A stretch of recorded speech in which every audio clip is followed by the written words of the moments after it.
right, I think we are going to go ahead and get started. So if I could have everybody's attention. Good evening, everyone. Thank you so much for coming out this night and bearing and breezing the cold outside. We appreciate you being here. My name is Sydney Yeager, and I'm the Senior Public Programs Producer at the Museum of Jewish Heritage, a living memorial to the Holocaust. I'm joined this evening by my colleague Rachel Litt, who's in the back, the museum's Associate Director of School and Teacher Programs. We're very pleased to welcome you to today's book talk about Saints and Liars. Here at the museum, we are dedicated to the crucial mission of educating our diverse community about Jewish life and heritage before, during, and after the Holocaust. As part of that mission, our programs illuminate the stories of survivors, broader histories of hate and anti-Semitism, stories of resistance against injustice, and more. I'd also like to note that this program is made possible through the generous sponsorship of Dr. Jacqueline Heller in memory of her parents, Fania Gottesfeld Heller and Joseph Heller.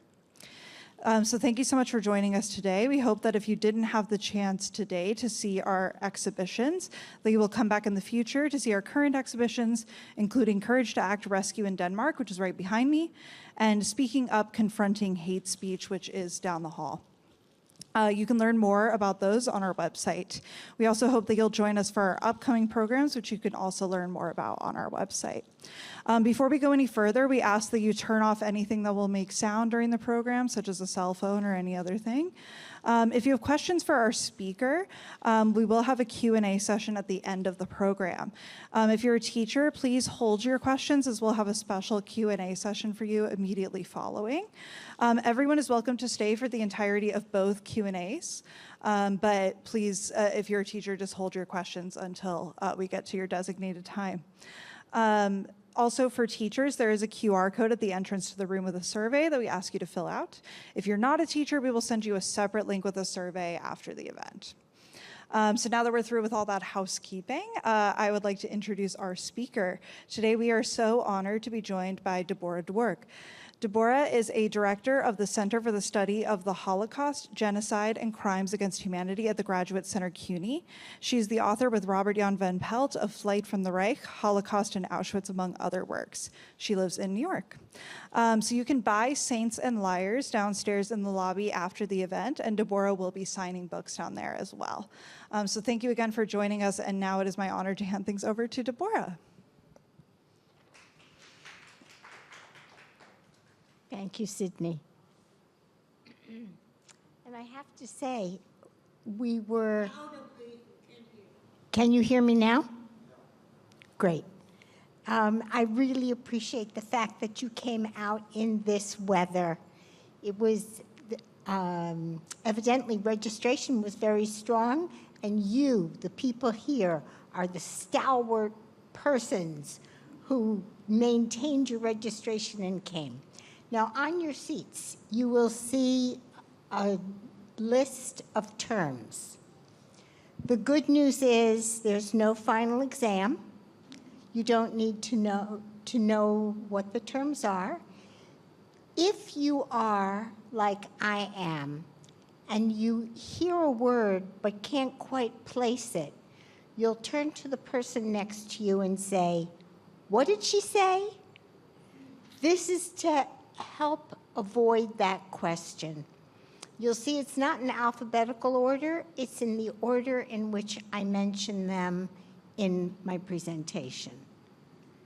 And there's another positive. I will speak for 40 minutes, plus minus 10%, depending upon how often I breathe. But at a certain point, if you think to yourself, will this woman ever stop talking? You can take a look on your list, see where we are, and pace yourselves till the end. Okay? So my talk this evening draws upon Saints and Liars, my new book about American relief and rescue workers. Few of the Americans who hurtled into action on behalf of the victims of the Nazis and their allies, few are known today. I will introduce one of them to you. You will see that she was a woman. Philanthropy and service had long been women's work, but this philanthropy And these overseas assignments offered unimagined avenues for independent action. And the women's experiences changed them.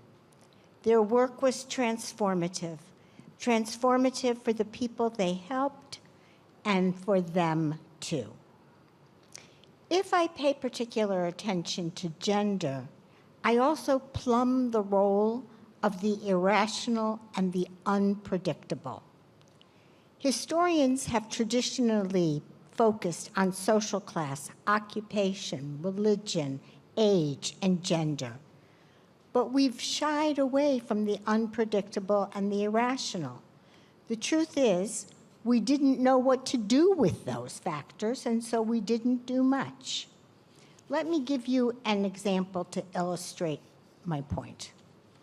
Hannah Starkman, first name on your list.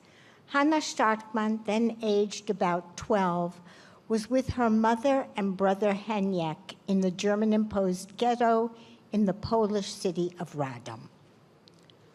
One night, we heard shooting. We went to the window and we saw people running and German soldiers shooting. We got dressed, and then a couple minutes later, we heard German soldiers in the building yelling, "Raus, raus, raus." So we all went out, and there were masses of people on the street. You could go either to the right or to the left into the middle of the street. We stood there for, I don't know, maybe half an hour. And then they told us to go back into the apartment house. We didn't know what happened. We found out later. Radom had two ghettos, a small ghetto on one side of the town and the bigger ghetto where we were in the other part of the town. The Germans sent out everybody from the small ghetto to the Treblinka annihilation camp. They had a few cars, those cattle cars, train cars, left.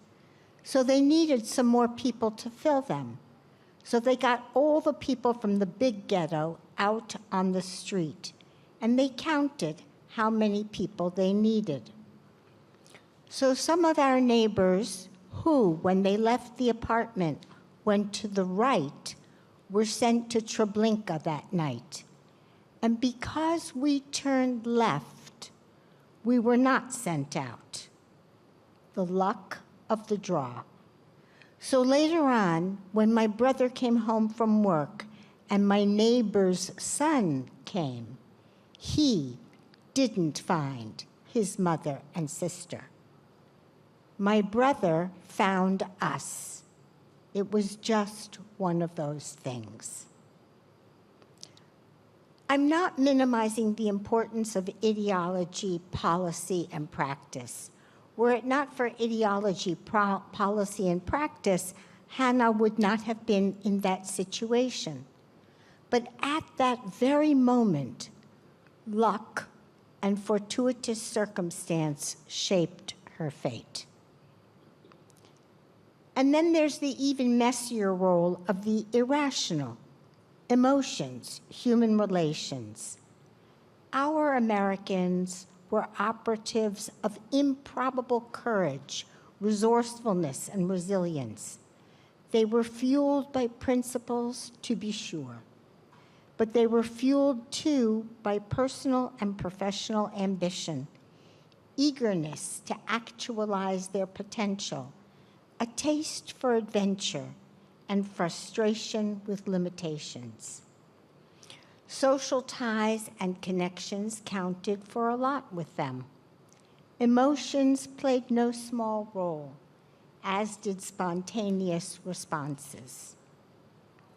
Recognizing and acknowledging the role of the unpredictable and the irrational prompts us to imagine history as a time as full and rich as our own everyday lives. And now, a micro-history to illustrate. Shanghai, 1941, Laura Margolis. For German, Austrian, and Czech Jews with no prospect of immigration visas to anywhere in the late 1930s, Shanghai beckoned as a destination. According to 19th century agreements, Chinese officials had no right to refuse a European or an American a visa for Shanghai as long as they paid a set fee.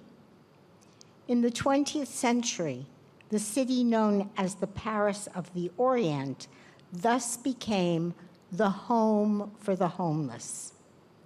When Japan occupied most of northeast China in 1937, including Shanghai, it too respected the rights of foreigners. But isolated in an area under harsh occupation, Shanghai began to unravel. It was at this moment that the Jews of Greater Germany grew desperate. The allure of Shanghai, a destination for those who had nowhere to go, grew ever greater. As a contemporary account reported, at every consulate the same answer is given: no, nein, no, imposible, lo siento mucho, I am sorry. All these negative answers prevail in every country except in the city of Shanghai.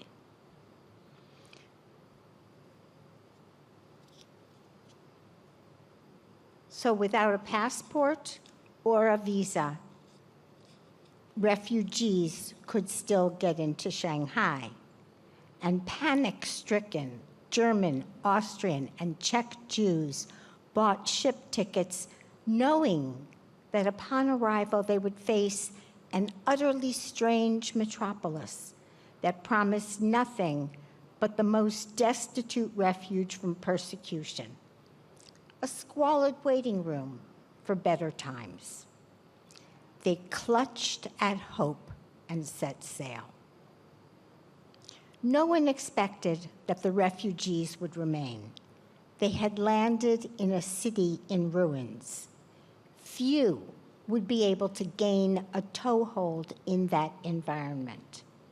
The sole solution lay in emigration elsewhere, and the JDC, on your list, the American Jewish Joint Distribution Committee, the JDC leadership tapped social worker Laura Margolis to go to Shanghai to expedite the process of moving on from Shanghai to the United States. If I'd been a man, I would have joined the Navy and seen the world. But since I was a woman, I joined the JDC. That was Laura Margolis reflecting. Margolis came to the attention of the JDC when she, restless and wanting a new challenge, those were her words, applied for an international posting with the National Refugee Service, an umbrella organization that coordinated the activities of affiliated agencies. The NRS needed a social worker to go to Cuba. The 5,000 Jews who had fled to that island from Nazi Germany required help.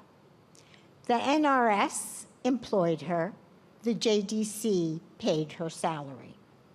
And in January 1939, she took up her post in Havana.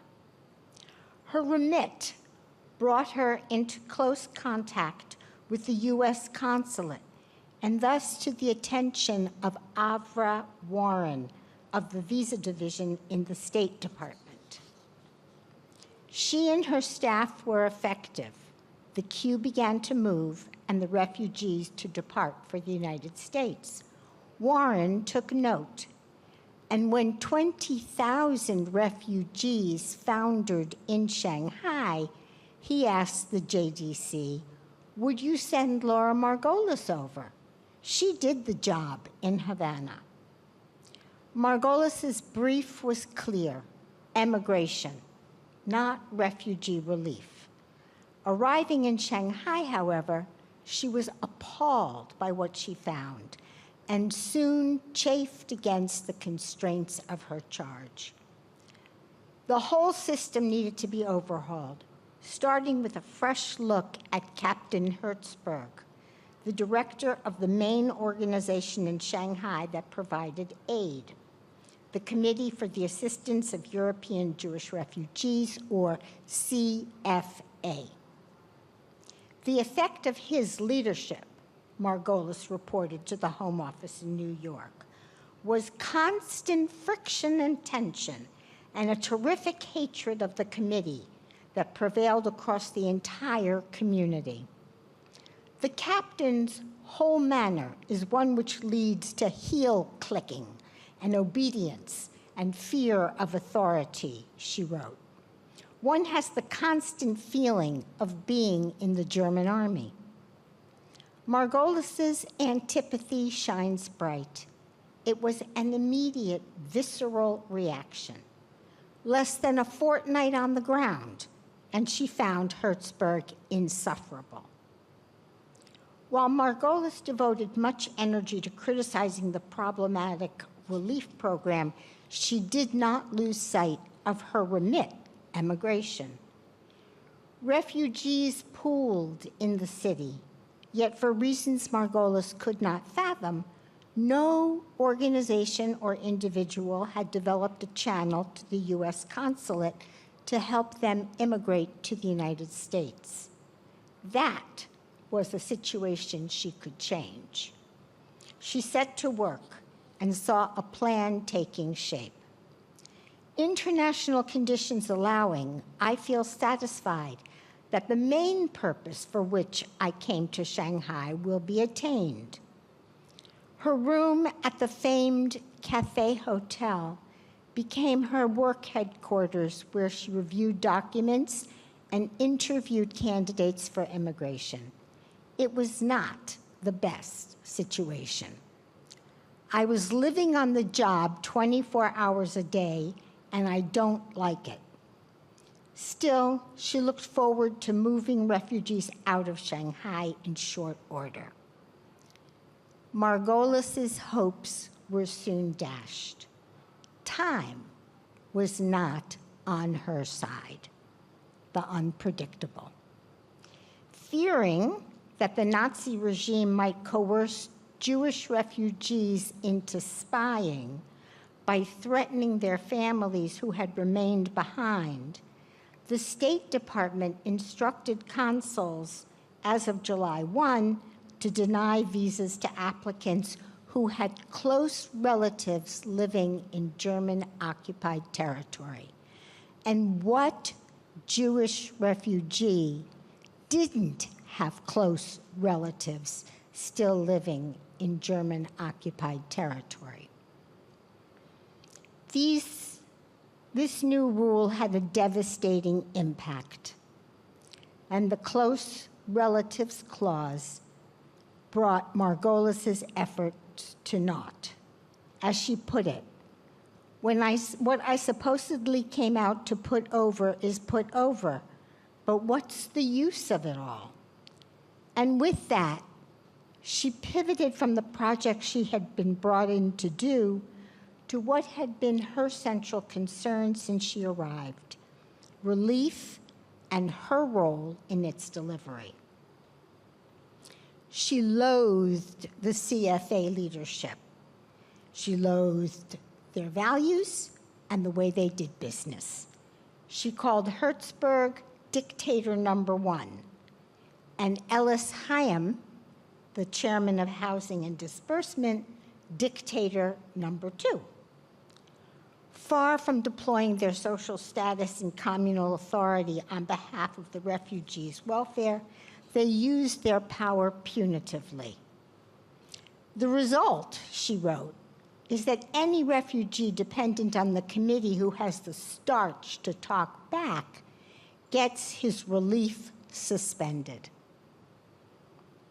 In Shanghai, Margolis saw the structural problems that hampered relief efforts, but the JDC still did not grant her the authority she needed to address them. Her personal life was equally trying. A 38-year-old single woman without friends or congenial colleagues, her daily life was, as she wrote, as lonesome as can be. And she confessed, "I hate Shanghai, but I'll see the job through." Neither Margolis nor the JDC executive addressed why her scope was confined to emigration. Looking at assignments and gender, however, points to a ceiling for her as a woman. The New York leadership was not prepared to empower a woman to take over the totally male realm of Shanghai relief, and Margolis was not prepared to accept the limitations they imposed. As the weeks passed, she grew increasingly vexed. Relief was given on a purely personal and unintelligent and inefficient basis, she wrote. Isolated and feeling stuck out here, she was prepared to return to the United States. The situation on the ground cratered. Antagonism ruled. Margolis sought to convey the dysfunction. Passion, not reason, shaped decisions. Hers, too. It's just enough for Hertzberg to say a fellow is a scoundrel, for me to be pretty sure he must be decent.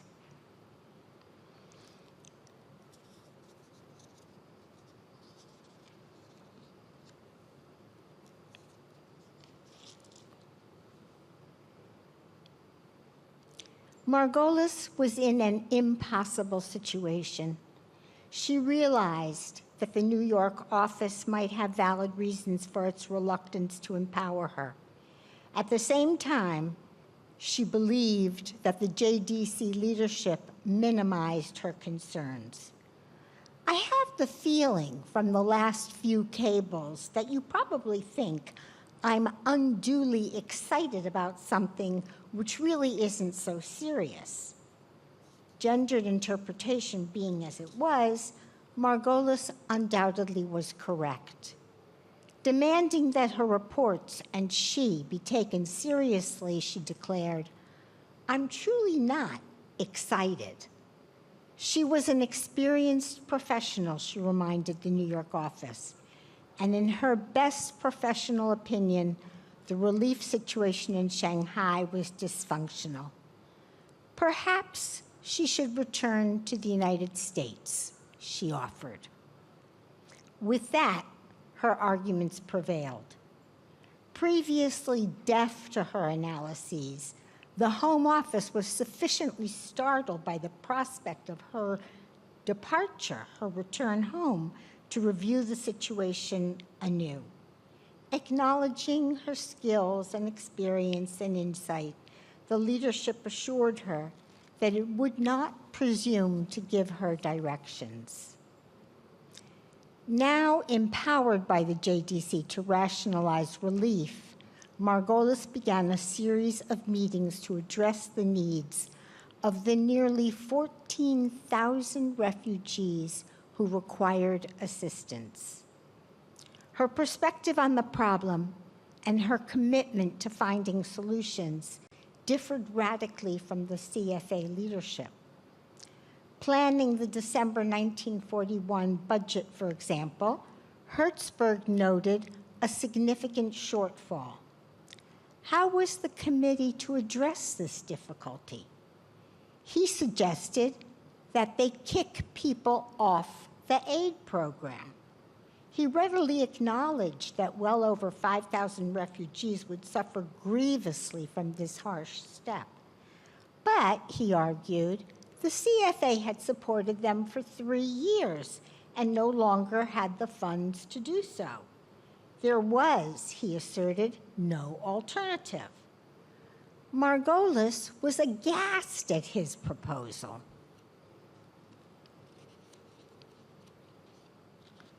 Rather than deprive helpless people of food, more money had to be raised.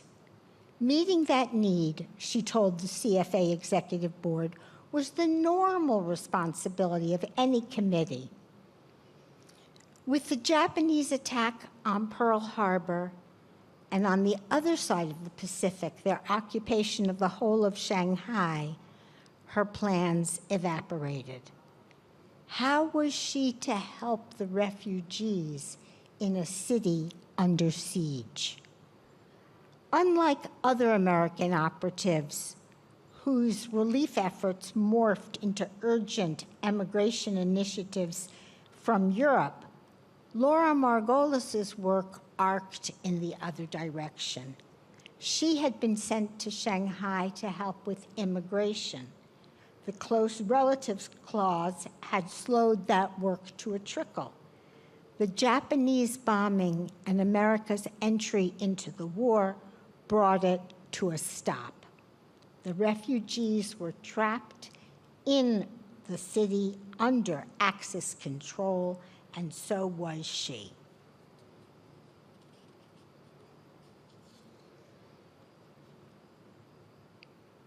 The refugees faced critically important immediate needs of food, housing, medical care, and education that stretched into an uncertain future.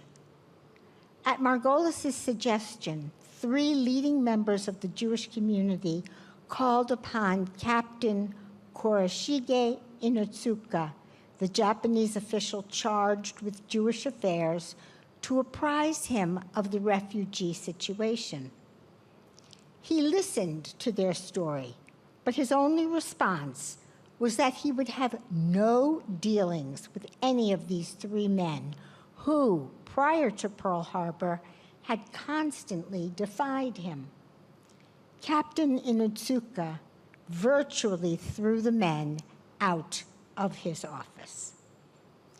Responsibility for securing Inotsuka's interest in the refugees' predicament fell to Margolis, and she drew on the goodwill of her relationship with the Japanese official to secure his cooperation. My luck was that, having met Inotsuka on several occasions socially before the war, I had not snubbed him. Inotsuka lived in the penthouse of the Cafe Hotel, where she also stayed. So I simply phoned upstairs and asked him if I could see him, and he very cordially invited me to tea. Margolis recalled speaking very frankly. You and I now represent 2 nations fighting each other, but we have a job to do. Inotsuka had to maintain calm. He could not afford hunger riots. Margolis undertook to prevent disturbances. Inotsuka agreed on condition that I take over the entire administration of the refugee program and that I fire Hertzberg, with whom Inotsuka had had many previous clashes.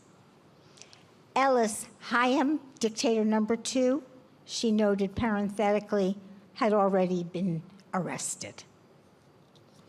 Funding was key, and Margolis aimed to reduce costs as well. The CFA's kitchen boilers were highly inefficient. Of the 60 Chinese cents each meal cost, 50 cents went to coal consumption and 10 cents to food. A new steam kitchen, structure, pipes, fittings, with the capacity to feed 10,000 people at one sitting, would cost 100,000 Chinese dollars, which was 5,000 American at the time. But the technology depended on a type of boiler impossible to purchase in Shanghai at the time. By chance, the Cathay Land Company had 2 such steam boilers, which Margolis, tapping her social network, acquired. So she moved forward on several fronts simultaneously. While raising money on JDC credit and building the steam kitchen, she also continued to reorganize the CFA and to shift the community culture towards accepting greater responsibility for the refugees. Neither financial nor human resources were secure. Neither was the liberty of stateless persons. The Japanese authorities issued a proclamation ordering all stateless persons who had come to Shanghai after January 1st, 1937, to move to a designated area, a kind of ghetto area, by mid-May. This forced transfer affected about 15,000 refugees. It increased crowding and robbed many who had established businesses of their livelihoods. Enemy nationals, meaning any member of the Allies, had lost their freedom of movement even earlier. The Japanese began to intern them in November 1942. Margolis's turn came in February 1943. She was detailed to the Chape camp. Determined to find an exit route, she stopped eating and, weak and pale, was sent to Shanghai General Hospital in July. Securing a semi-private room, Margolis joined a young Russian patient, a woman whose lover happened to be a German Nazi employee of the German Bank of Shanghai. It was Margolis's good luck that due to his status, the hospital administration allowed the young woman to receive visitors at any time. Margolis was not permitted any visitors. But it was Margolis's good luck that the woman proved generous. So what happened was that with the help of a German Nazi and a white Russian girlfriend, I was able to have all the visitors I wanted. Margolis's guests kept her apprised of the refugee situation, and she offered advice. Learning that she was on the list to be repatriated in a citizen exchange between the United States and Japan, she decided to return to Chape. She met a final time with a few trusted community leaders to get an absolutely last-minute, up-to-date picture with regard to finances, mortality figures, and the refugees' current conditions, and then she went back to the internment camp. With departure imminent, she sought a way to circumvent the authorities' prohibition against carrying out written materials. Margolis took toilet paper, and I wrote down all the facts and figures I had. She rolled up the contraband text like cigarette paper and tucking it into the rubber waistband of her underpants. She passed inspection before boarding the Japanese ship. Margolis drew upon these notes as well as her memory to write an extensive report detailing Shanghai refugee relief efforts.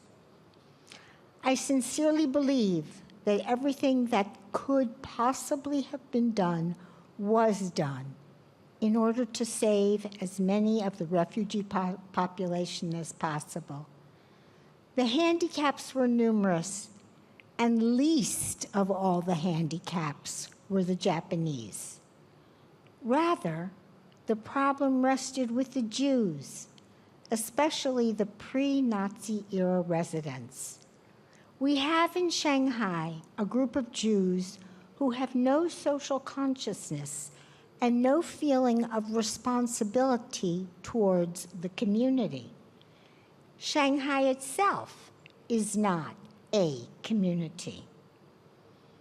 Then, too, as she had emphasized repeatedly in her letters and cables, she was a social work professional, while the men charged with refugee relief did not qualify even as amateurs. At no time did we have a real choice when it became necessary to appoint leaders and committees. We had to accept the best Shanghai had to offer.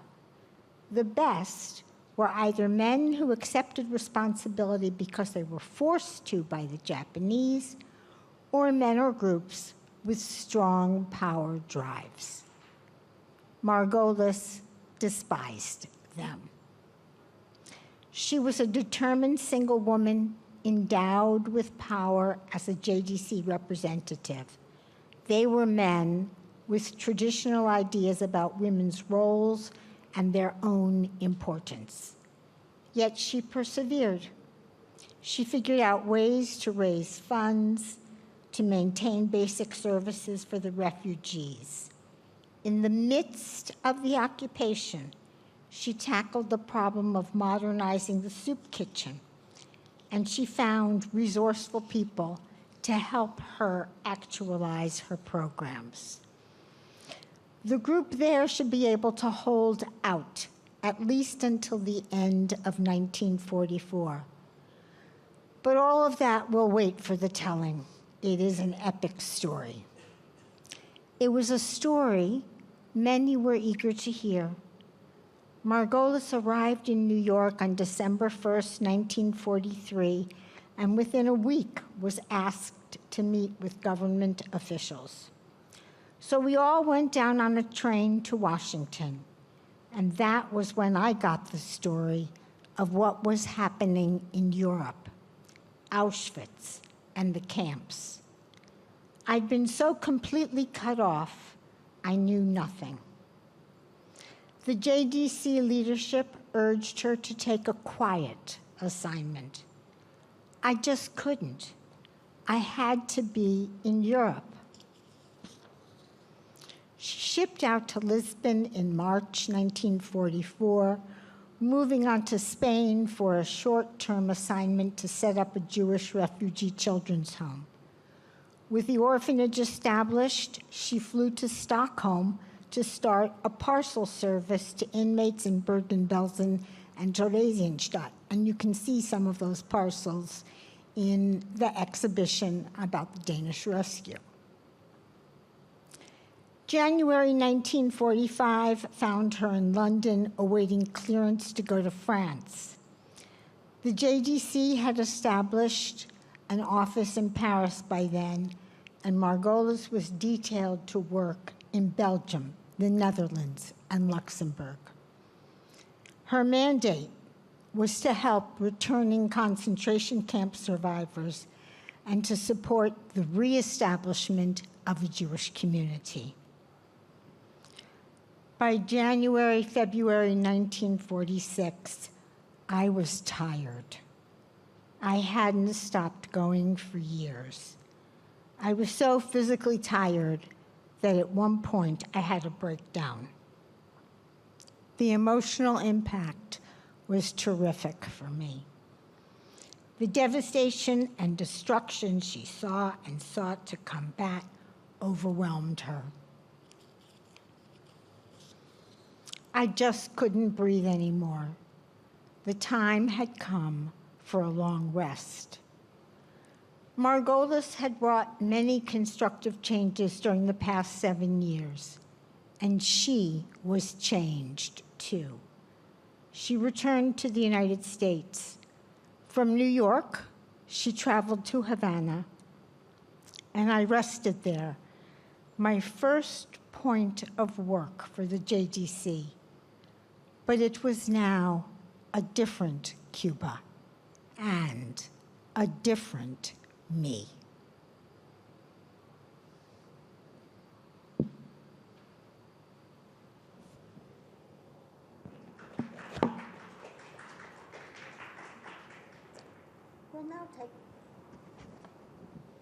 We'll now take questions, and unlike Sydney's plan of having general questions before teachers' questions, I think we should put them both together. Yep. But if you could just wait for the mic to come around just so we make sure everybody can hear you before asking, that'd be awesome. But yeah, if we have any questions, feel free to raise your hand. If not, I'll start with one of my own while you all think of one. Debórah, I'm wondering if you can tell us a little bit more about the research process for this book and also how you chose to share Laura's story with us this evening. Well, the research process is that I have recorded the oral histories of many now adult child survivors. And those who made it to the United States during the wartime, before, during, after the war, they sometimes knew that someone had helped them, but they didn't know who, and they didn't know which organization. So I became interested through the stories of survivors. I became interested in knowing who were these people who helped. And that question sent me to the Unitarians, the Quakers, and the JDC, the Joint Distribution Committee. And then I began to read through the archives about their initiatives, and thus came to the individuals who were sent to Europe or to Asia, as you heard, or to Cuba, to help. And can you also tell us how you chose to share Laura's story this evening? It was on a whim. I had not presented about Laura before, and I just thought, why not take advantage of a snowy night to talk about this woman who was incredible? And her experience in Shanghai was shaped by the unpredictable and the irrational. The unpredictable being timing. She had no control over the timing. And the irrational, these visceral reactions that she had and that the people in power had with her.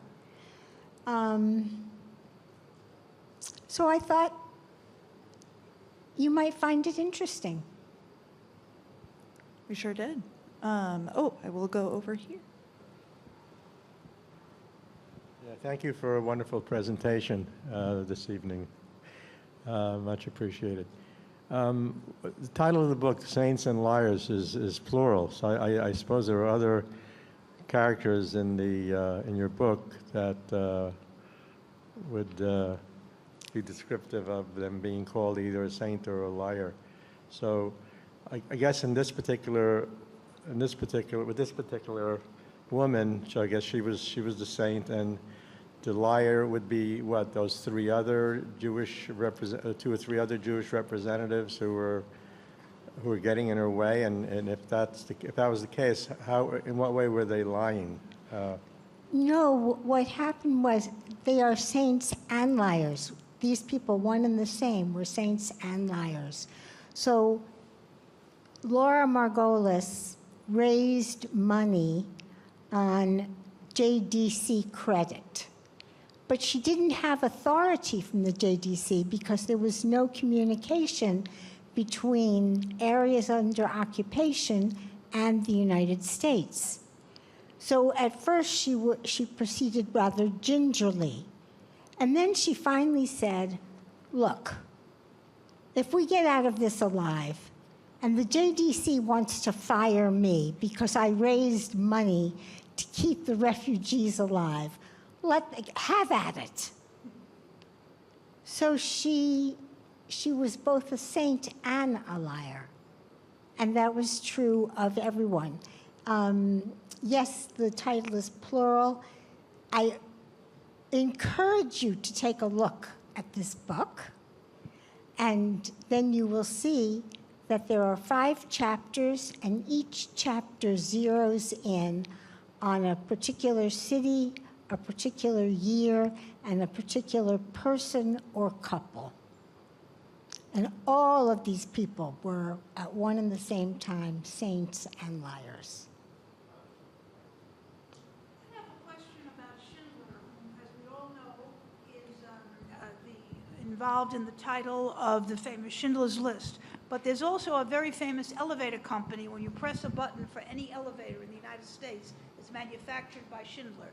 So it's a dual question. If you could speak at all about the hero Schindler during the Holocaust, the righteous Gentile, and also, I've tried for decades to see if it's connected with the Schindler Elevator Corporation. Do you have anything to say about that? So Thank you. to my knowledge, there is no connection between the Schindler Elevator Company and Oskar Schindler.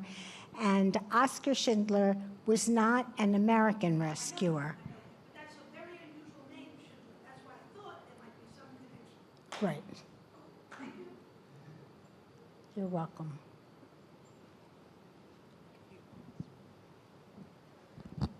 Hi. In present day, where do you find someone like Laura? What type of thing do you think the people you feature in the book would be doing in present day? I think that they would be doing, I think they probably would be attached to faith-based organizations that offer relief and rescue. So the Lutheran Refugee Service, for example, or the Quakers still have the service committee, the American Friends Service Committee, and the Unitarians have the Unitarian USC, the Unitarian Service Committee. So the legacy lives on. But I do think that they would be continuing the same kind of work today. And it's needed today, just as it was needed then. I was just curious, you'd mentioned you zeroed in on 5 different countries, and I'm just wondering if you could tell us a bit more about how each country approached housing for all these people. Like, they took them all in, but did they all approach housing in the same way? Did they rely on faith-based groups? Did some of her funding go to, did they rely on families, homes? Did they just build shelter on the fly, or how did they house all these people? There was no building during the war years. There weren't the construction materials available for civilian building. So the most common was taking over a barracks and re-outfitting it.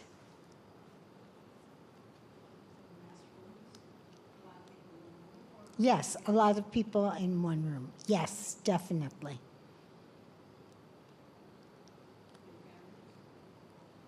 Families in some camps, as these places were called, in some the families were kept together, and in many the men were separated from the women and children.